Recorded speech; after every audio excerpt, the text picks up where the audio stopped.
Welcome friends. রাজ্যের সরকারি কর্মী শিক্ষকরা অবশ্যই দেখে রাখুন, আজকে আনন্দবাজার পত্রিকা একটি আপডেট উঠে এসেছে। ভিডিওটি দেখুন, জনস্বার্থে বেশি বেশি করে শেয়ার করুন, চ্যানেল নতুন হলে সাবস্ক্রাইব করুন।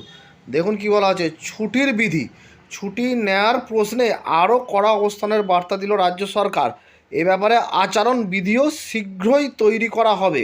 সূত্রের খবর, শনিবার সব জেলা প্রশাসনের সঙ্গে বৈঠকে এমনই নির্দেশ দিয়েছেন মুখ্য সচিব ভগবতী প্রসাদ গোপালিকা। সূত্রের দাবি, সপ্তাহান্তে জেলার অফিসারদের এক অংশ কলকাতা সহ বিভিন্ন জায়গায় চলে যান। কিন্তু এদিন মুখ্য সচিব বৈঠকে জানান, জেলা ছেড়ে অন্যত্র যেতে হলে জেলা শাসকের অনুমতি বাধ্যতামূলক।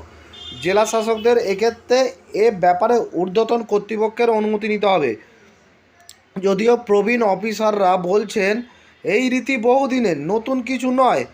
এদিন থেকে রাজ্যের বিভিন্ন এলাকায় সমস্যা সমাধান জনসংযোগ কর্মসূচি শুরু হয়েছে। প্রতিটা শিবিরে পশ্চিমবঙ্গ সরকারের উদ্যোগের কথাও প্রচার করার নির্দেশ দেন মুখ্য সচিব। সুতরাং দেখলেন, ছুটি নিতে গেলে কিন্তু তার ঊর্ধ্বতন কর্তৃপক্ষ, অর্থাৎ জেলার অফিসারদের ছুটি নিতে গেলে জেলা শাসক এবং জেলা শাসককে ছুটি নিতে গেলে ঊর্ধ্বতন কর্তৃপক্ষকে জানাতে হবে। এছাড়াও রাজ্য সরকার ছুটির আচরণবিধি নিয়ে শীঘ্রই একটা নীতি তৈরি করছে বলে এই মিডিয়ায় উঠে এসেছে। ধন্যবাদ।